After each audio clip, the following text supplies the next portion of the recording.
আপনাদের টেনে হিস্ট্রে নামাতে আমাদের 1 ঘন্টা সময়ও লাগবে না। এই মহোদয়কে বলতে চাই, রাত 10টা 12টায় আপনাদের ফোন দিলে পাওয়া যায় না। আপনারা কি ঘোড়ার ঘাস কাটেন? আমি ইতিপূর্বে কালীগঞ্জ থানার অফিসার ইসকারকে এই বিষয়কে অবহিত করেছি, কিন্তু তারা এই বিষয় কর্ণপাত করেনি। আমি আপনাদেরকে হুঁশিয়ার করে বলতে চাই, জুলাই অভ্যুত্থান পরবর্তীতে যেই প্রশাসন সংস্কার হওয়ার কথা ছিল, সেই প্রশাসন আজ এই অবস্থায় রাখার কারণে আজ এই হত্যাকাণ্ডগুলো সংঘটিত হচ্ছে। আজ আমার কালীগঞ্জের বুকে আওয়ামী আমলে যারা পুলিশের দালাল ছিল, আজ আমরা দেখছি তারা পুলিশের সাথে ঘোরাফেরা করে, তারা পুলিশের দালালি করে। আমি ইতিপূর্বে কালীগঞ্জ থানার অফিসার ইসকারকে এই বিষয়কে অবহিত করেছি, কিন্তু তারা এই বিষয় কর্ণপাত করেনি। তারা সে সকল আওয়ামী দোষরদের নিয়ে চলাফেরা করে। আমি আপনাদেরকে হুঁশিয়ার করে বলতে চাই, আপনারা শহীদের রক্তের উপর দাঁড়িয়ে আজ এই প্রশাসনে দাঁড়িয়ে আছেন। আপনারা যদি মনে করেন শহীদের রক্তের সাথে গাদ্দারি করবেন, তাহলে আপনাদের টেনে হিস্ট্রে নামাতে আমাদের 1 ঘন্টা সময়ও লাগবে না।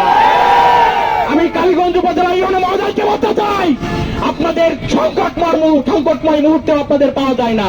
রাত 10টা 12টায় আপনাদের ফোন দিলে পাওয়া যায় না। আপনারা কি ঘোড়ার ঘাস কাটেন? আমরা লক্ষ্য করেছি বিগত কয়েকদিন আওয়ামী বিরোধী অভিযানে সারা দেশ থেকে শত শত আওয়ামী গুন্ডারা গ্রেপ্তার হয়েছে, কিন্তু আমার কালীগঞ্জ থানায় কি একজন আওয়ামী লীগ গ্রেপ্তার হয়েছে? বলতে পারবেন? আমার কালীগঞ্জের প্রশাসন কি ঘোড়ার ঘাস কাটে? আমরা আপনাদের হুঁশিয়ার করে বলতে চাই, ভাই, শাহাদাতের রক্তের সাথে যদি, শহীদের রক্তের সাথে যদি আপনারা বেইমানি করতে চান, এর ফল ভালো হবে না। আপনাদেরকে এই কালীগঞ্জে থাকতে দেওয়া হবে না, এই বাংলাদেশে থাকতে দেওয়া হবে না। এই বাংলাদেশে যদি আপনাদের চাকরি করতে হয়, বাংলাদেশপন্থী হয়ে, ভারত বিরোধী হয়ে চাকরি করতে হবে। বাংলাদেশে যত ভারতের এজেন্ট আছে, আওয়ামী দোসর আছে, তাদেরকে গ্রেপ্তার করে বিচারের আওতায় আনতে হবে।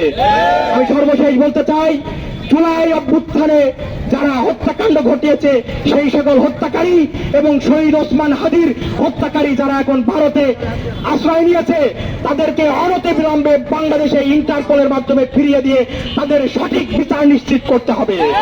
নয়তো এই ব্যর্থতার দায়ে বর্তমান প্রশাসন, বর্তমান সরকারের বিরুদ্ধে আমরা কঠোর আন্দোলন করে তুলব। আমরা আর কোনো হাদিকে হারাতে চাই না, আমরা আর কোনো বাংলাদেশপন্থী কোন শক্তিকে আমরা হারাতে চাই না। সর্বশেষ বলতে চাই, হাদি আমাদের মাঝে অমর হয়ে থাকবে তার আদর্শে, তার সংগ্রামে এবং আমাদের আন্দোলনে। সে আমাদের মাঝে অমর হয়ে থাকবে।